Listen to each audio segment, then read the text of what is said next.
Everything at my brother's wedding looked picture perfect until day 3. Out of nowhere, my husband leaned in and whispered, "We have to go. Right now." I just stood there stunned. "What are you even talking about?" I asked. He finally looked me straight in the eyes and said, "You seriously didn't see it?" The bride, what he told me next turned my whole world upside down. Imagine the most perfect wedding, a fairy tale setting, surrounded by family. Now imagine, just days later, your husband leaning in and whispering words that would shatter that perfect image, revealing a truth so chilling, it made your stomach drop. My brother's wedding was supposed to be the happiest day of his life, but it turned into a nightmare when we discovered his bride was a con artist, and our family was her next target. I'm Audrey, 32, and I've been happily married to Michael for 5 years. My brother, Kyle, has always been my best friend, so when he invited us to his destination wedding in beautiful Napa Valley, we were absolutely thrilled. For the first 2 days, everything truly felt like a dream. The venue was stunning, the California weather was perfect, and the celebrations were full of joy. But then, day 3 happened. We were at the post-wedding brunch, soaking in the last moments of happiness, when Michael suddenly leaned in, his voice a hushed, urgent whisper. "We need to leave. Now." I froze, my mind racing. "What the hell are you talking about?" I hissed back, trying to keep my voice low so no one else would hear. He turned to me, his eyes serious. "You really didn't notice the bride? What he said next made my stomach clench, a cold dread spreading through me. Michael and I had arrived at the resort 3 days before the wedding. Kyle had gone all out, renting this incredible private estate with sprawling vineyards, manicured gardens, and mountain views that truly felt like something out of a storybook. My parents, Grace and Thomas, were already there, chatting excitedly with Kyle. My brother, always the energetic one, bounded down the steps to greet us, pulling me into a bear hug that lifted me right off my feet. "Where's the lucky bride?" I asked, eager to meet the woman who had captured my brother's heart. Kyle beamed. "She's getting her hair done. You guys are going to love Madison. She's absolutely incredible." I'd only met Madison twice before, once briefly at Christmas and again at their engagement party. Both times, she seemed perfectly pleasant, but our interactions were short.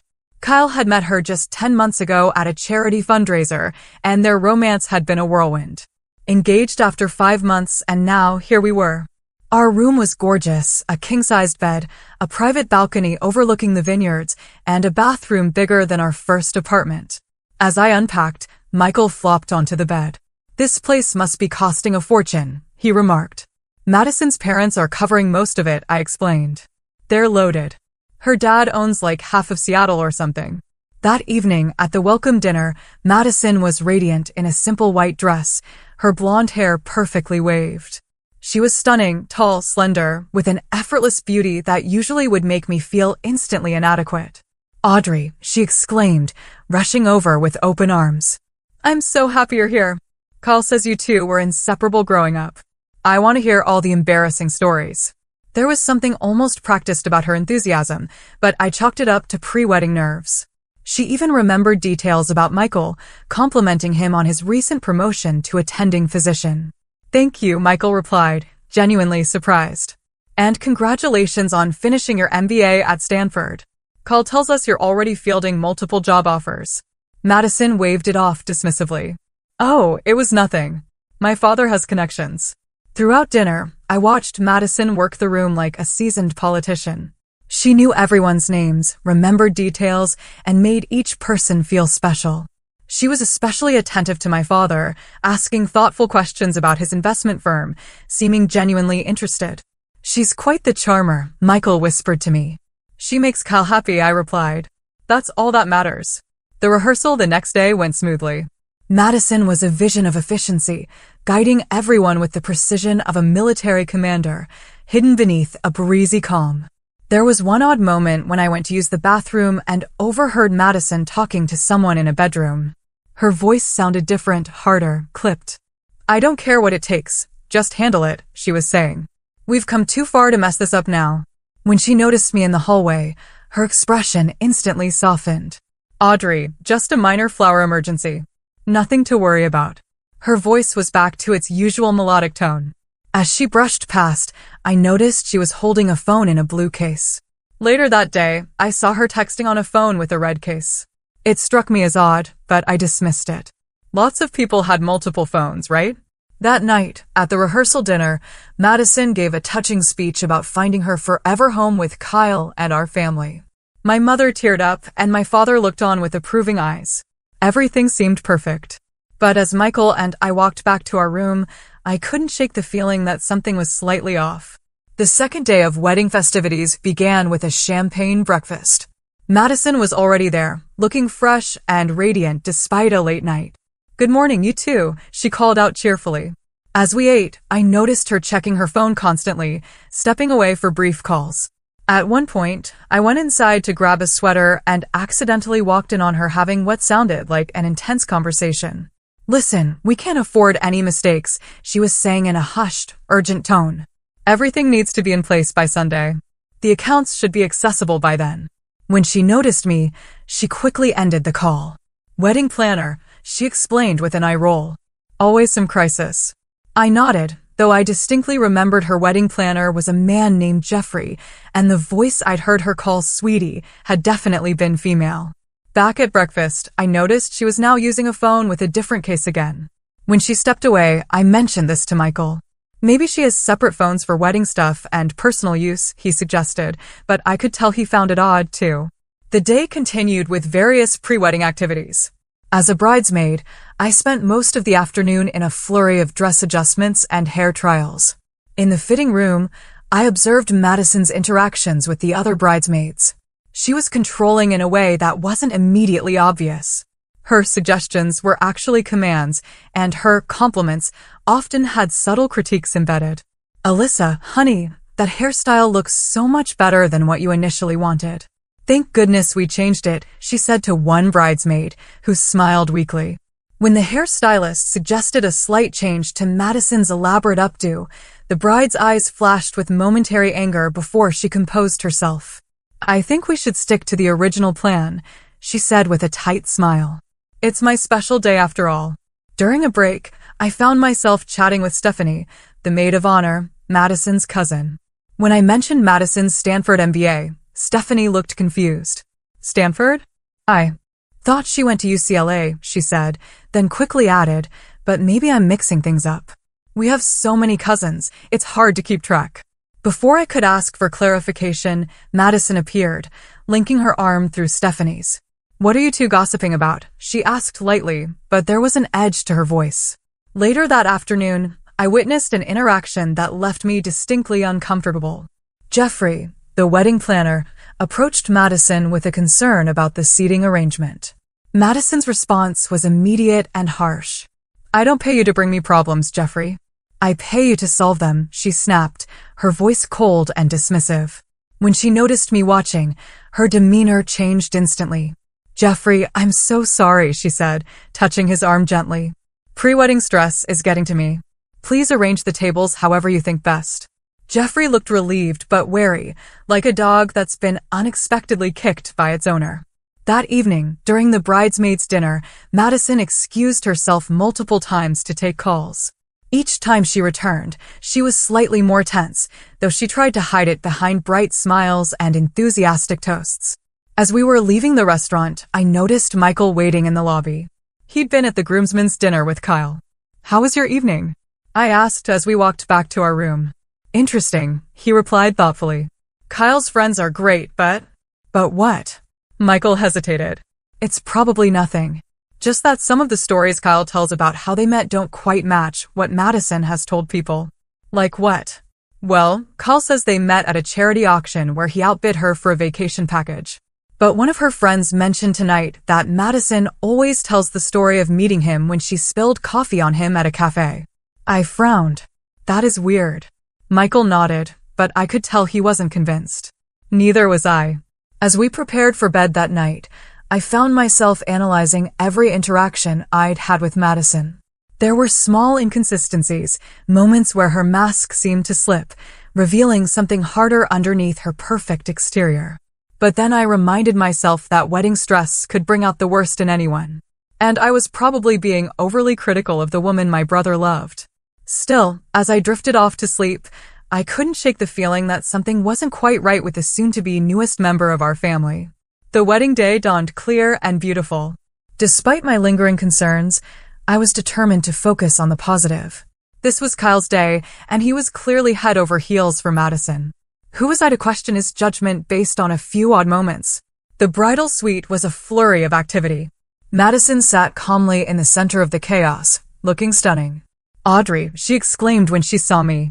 "Come sit by me. I want to give you something." She gestured to a small box. Inside was a delicate silver bracelet with a single pearl. "It's to thank you for welcoming me into your family," Madison said, her eyes meeting mine in the mirror. "Kyle tells me you're his rock, so your approval means everything to me." I was touched by the gesture and immediately felt guilty for my suspicions. "It's beautiful, Madison."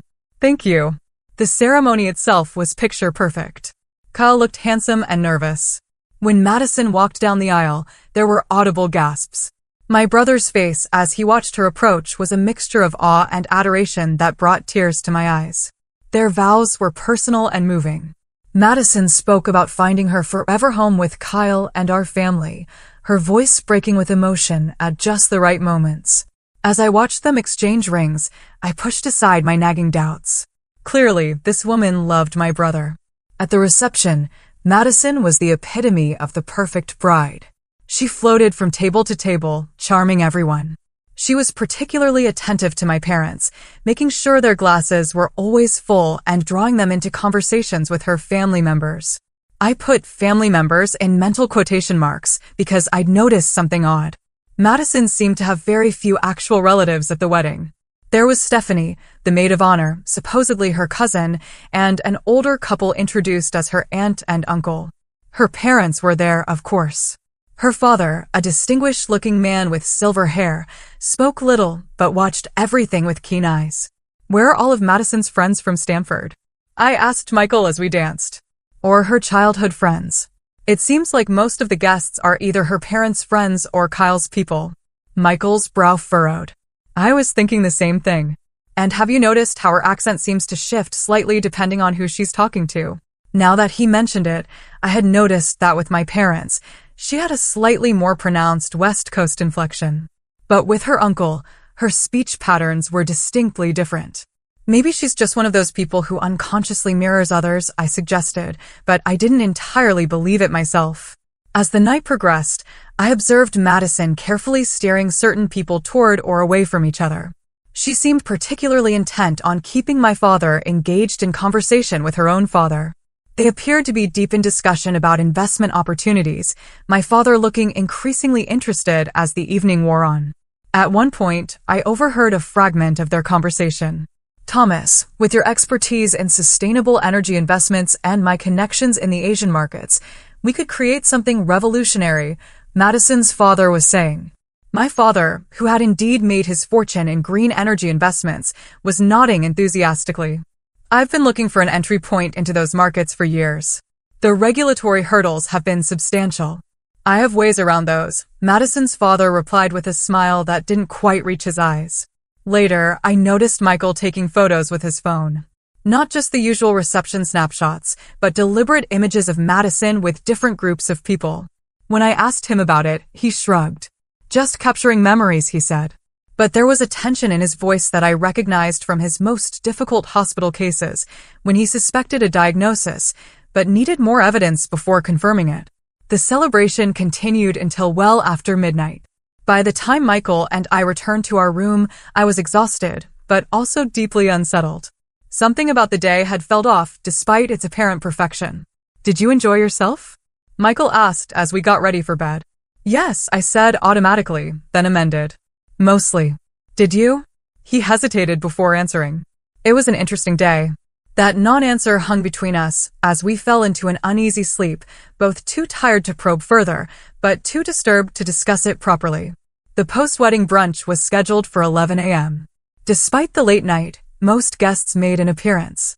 Kyle and Madison were seated at the center table, accepting congratulations and looking appropriately tired but happy.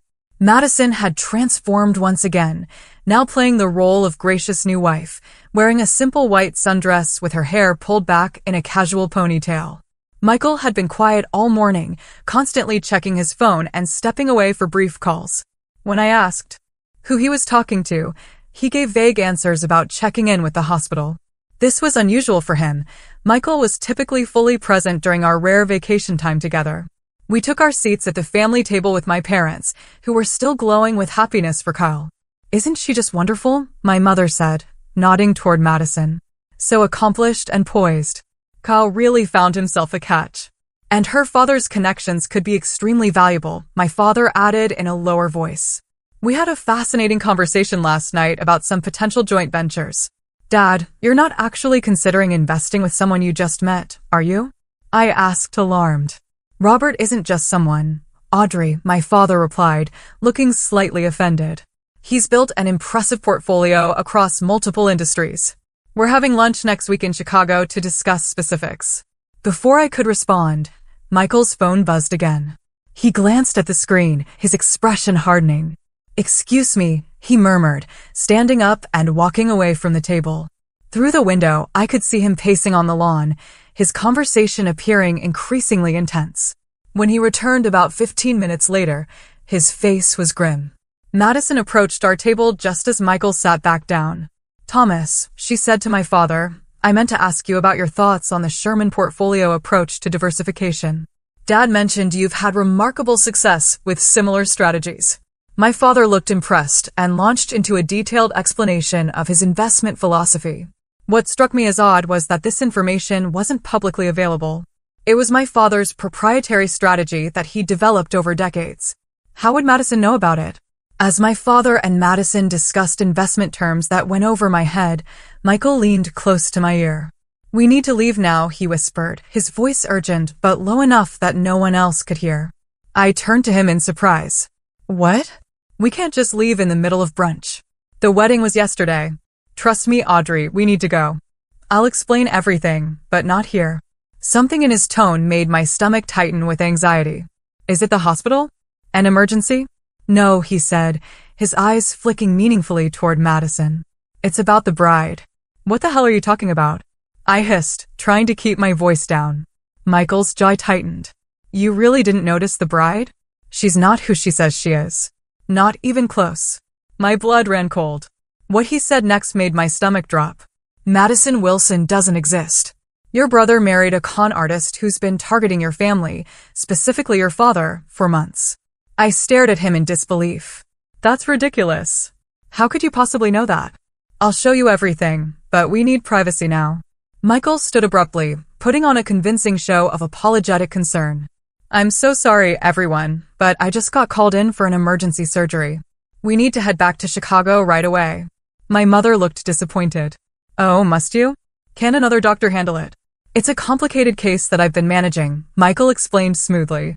"I wouldn't leave if it wasn't absolutely necessary."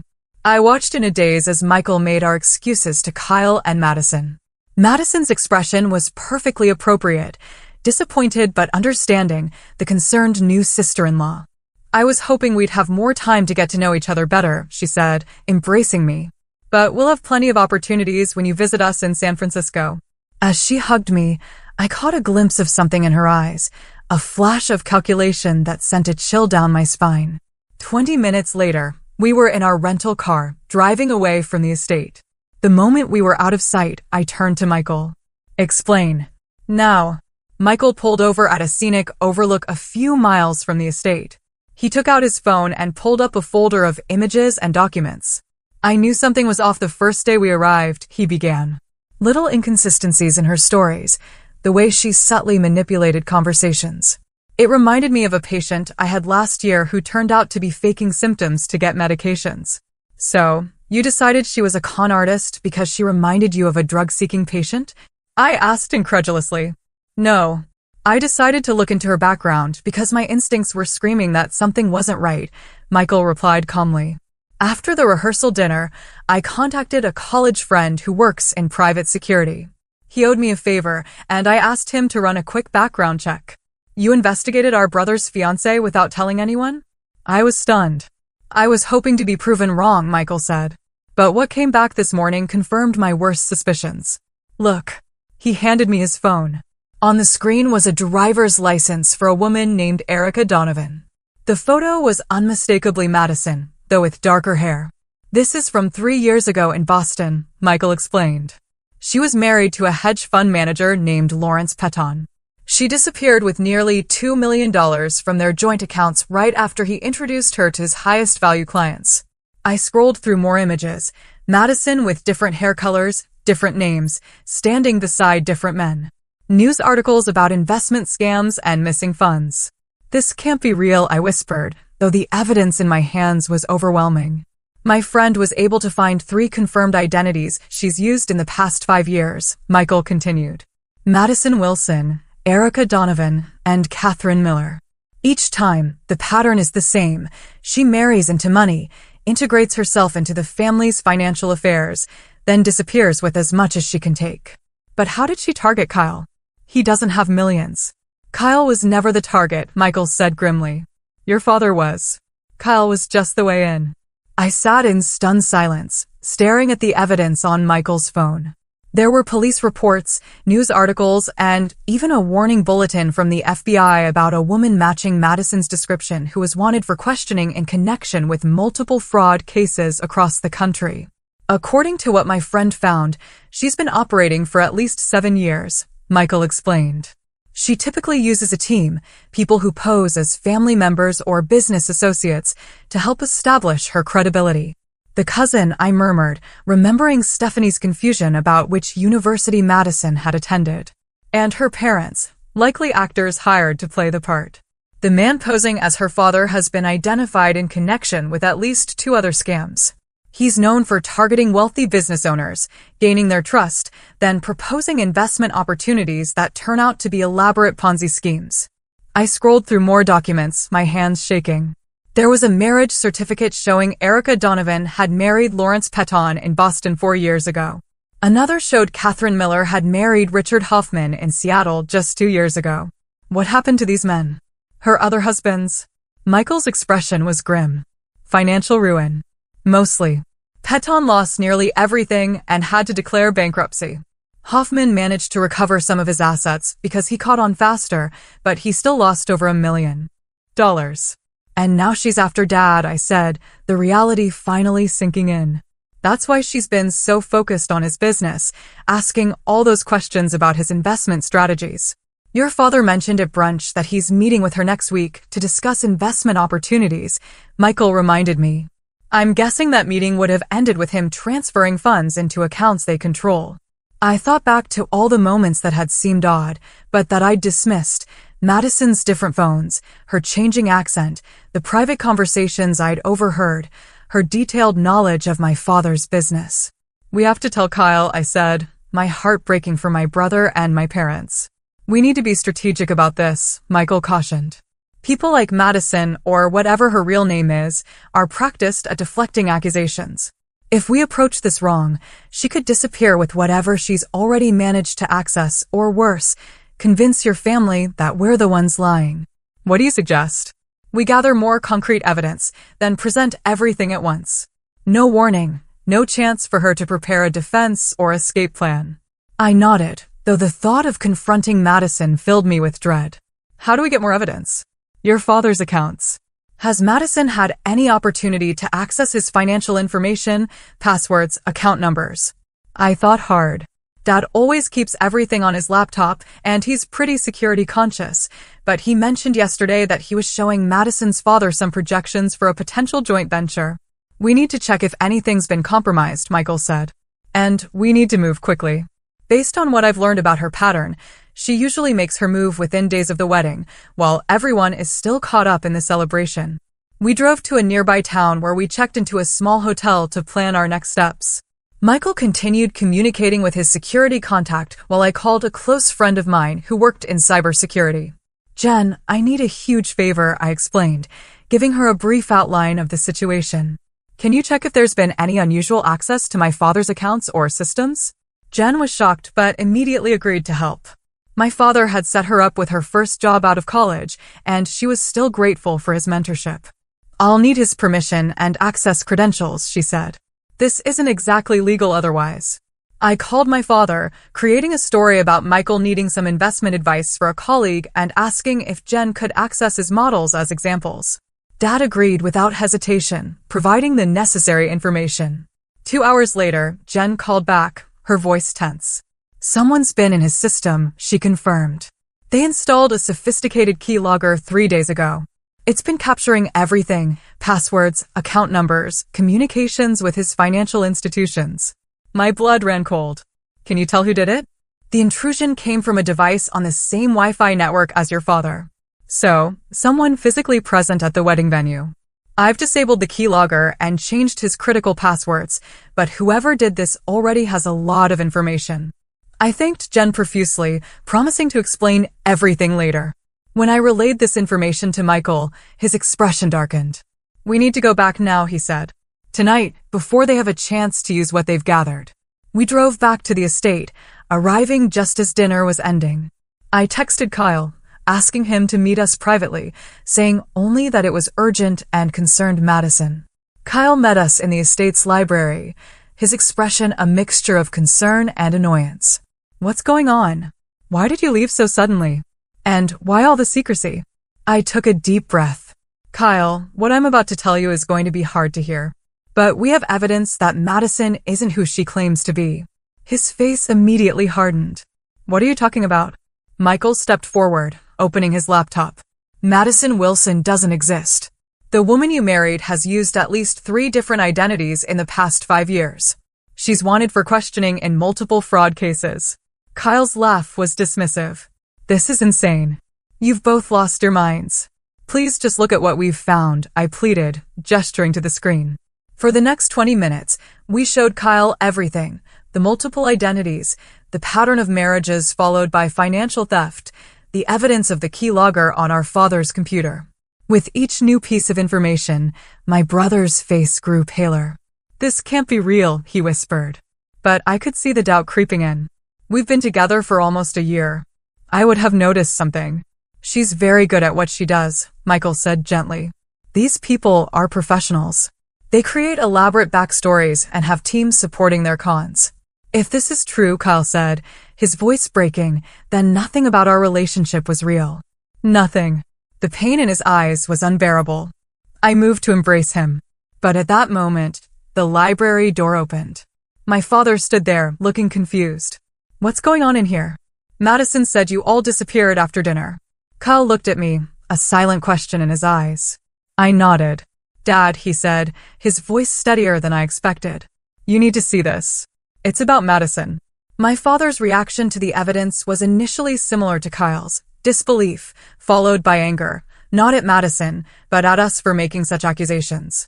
But as Michael methodically walked him through everything we'd discovered, highlighting the unauthorized access to his computer and financial accounts, his expression shifted from anger to concern and finally to grim understanding. We need to confront her, my father said, his voice hard in a way I'd rarely heard. Now, before this goes any further, we should involve the police, Michael suggested. Dad shook his head.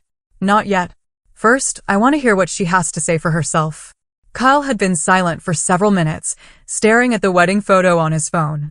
I want to be the one to confront her, he said suddenly. Alone? Absolutely not. I responded immediately. These people are dangerous, Kyle. She's my wife, he said, his voice cracking on the last word. If anyone is going to demand the truth from her, it should be me. After some negotiation, we agreed on a compromise. Kyle would confront Madison, but the rest of us would be present. My father insisted on including my mother, believing she had a right to know what was happening. We gathered in my parents' suite, sending a message to Madison that there was a family emergency to discuss. While waiting for her to arrive, I pulled Kyle aside. Are you sure you're ready for this? I asked, concerned about the hollow look in his eyes. No, he admitted. But I need to do it anyway. Madison arrived looking appropriately concerned, dressed casually in jeans and a sweater, her hair pulled back in a simple ponytail, the picture of a supportive new wife, ready to help her family through a crisis. What's wrong? She asked, her eyes moving from face to face. Has something happened? The room was tense with silence for a moment before Kyle stepped forward. We know, Madison, he said quietly. Or should I call you Erica? Or Catherine? Which name do you prefer these days? Her expression flickered for just a moment. Surprise, calculation, then back to concerned confusion. It was so quick I might have missed it if I hadn't been watching for it. Kyle, what are you talking about? You're scaring me. Michael moved to the desk where his laptop was open. We have documentation of your previous identities, marriage certificates, police reports, news articles about the men you've defrauded. Madison laughed, but it sounded forced. This is ridiculous. There must be some mistake. Some woman who looks like me, perhaps. No mistake, my father said grimly. We also have evidence that someone installed spyware on my computer during the wedding festivities, someone who was trying to access my financial accounts. Madison's eyes narrowed slightly. She glanced toward the door, assessing her options. Don't even think about it, I warned. Security knows not to let you leave the property. This was a bluff. We hadn't actually spoken to security, but Madison didn't know that. I don't know what kind of sick game you're playing, she said, her voice taking on a harder edge. But I won't stand here and be accused of crimes I didn't commit. Kyle, surely you don't believe these lies. Kyle's face was a mask of pain.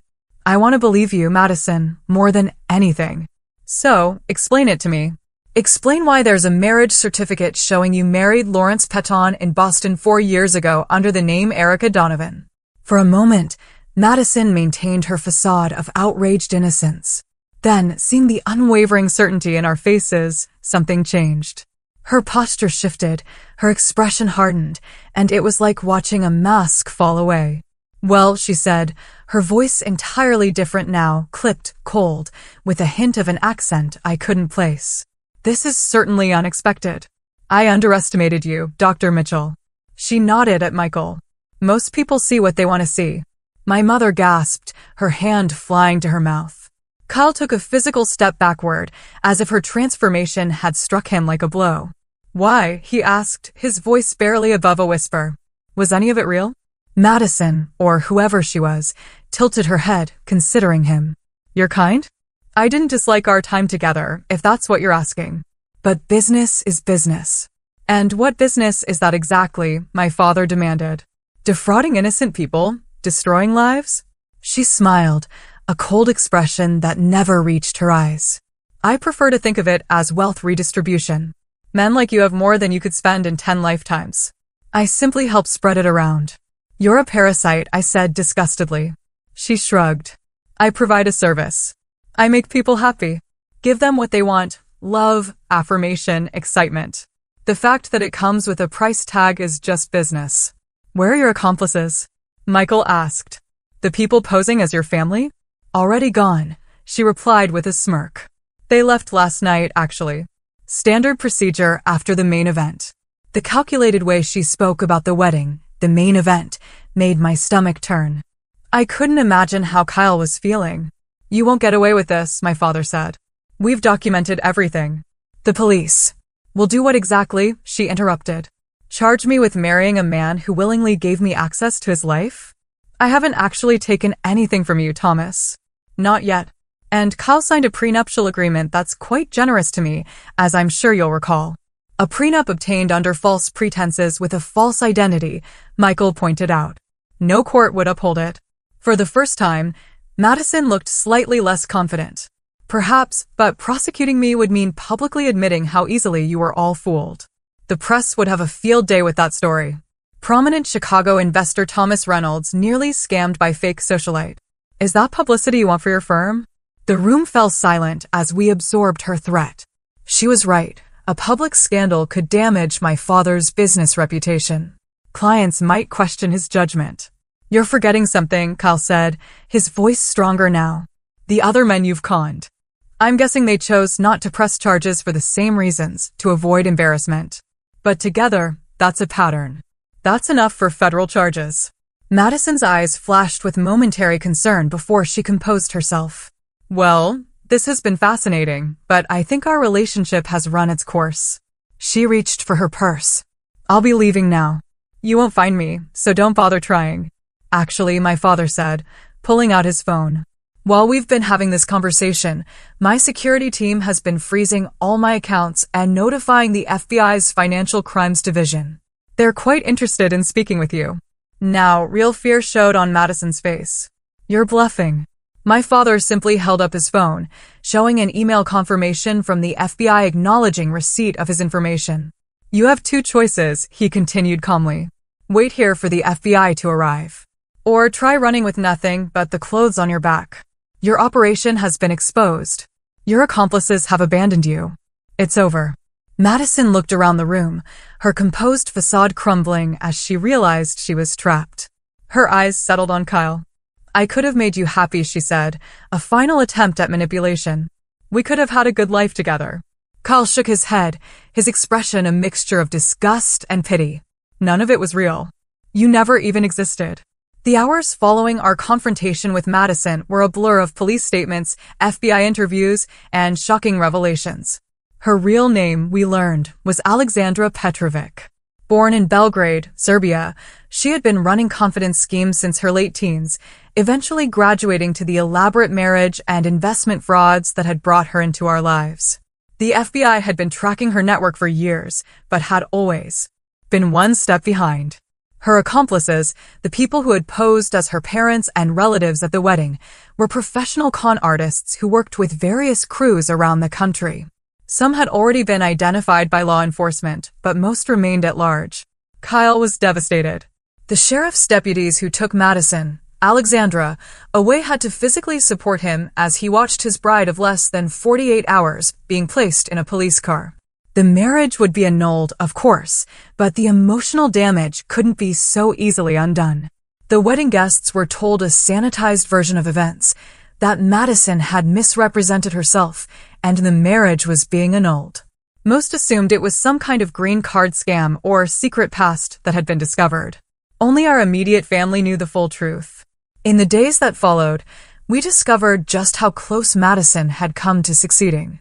The keylogger on my father's computer had captured enough information to potentially access accounts containing millions of dollars.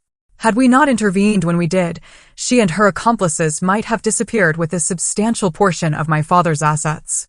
I still can't believe I was so blind, my father said as we sat in his study a week after the wedding. I'm supposed to be good at reading people. It's part of my business. She was a professional, Michael reminded him. This is what she does, what she's been doing for years. You can't blame yourself. I keep going over every moment, every conversation, Kyle said hollowly. He had moved temporarily into my parents' house, unable to face returning to the apartment he had shared with Madison in San Francisco, trying to see if there were signs he missed. There were signs, I acknowledged, but they were subtle, and she was skilled at distracting from them. The important thing is that she didn't succeed. The FBI investigation revealed that Madison, Alexandra, had been planning this con for over a year. She had specifically targeted Kyle after identifying our father as a potential mark. His investment firm managed over $300 million in assets, making him an attractive target. She had created an elaborate backstory complete with fake social media accounts going back years and paid actors to pose as references who could vouch for her if anyone checked. The most chilling discovery was a storage unit rented under one of her aliases. Inside were detailed files on our entire family, our habits, preferences, vulnerabilities. She had studied us like specimens, looking for the best way to infiltrate our lives and gain our trust. In the months that followed, our family went through a period of healing and rebuilding. My father implemented enhanced security measures for all his accounts and business dealings. My mother threw herself into supporting Kyle, arranging therapy sessions and making sure he wasn't alone with his thoughts for too long. Michael and I stayed in Chicago for 2 weeks after the wedding before returning to our own lives. We called Kyle daily, sometimes just sitting in silence on the phone when he couldn't find words to express his pain. Slowly, gradually, things began to improve. 3 months after the wedding that wasn't, Kyle decided to move to Chicago to be closer to family. He found a position at a tech company downtown and rented a small apartment near my parents' house. 6 months out, he went on his first date, a casual coffee with a woman from his new workplace.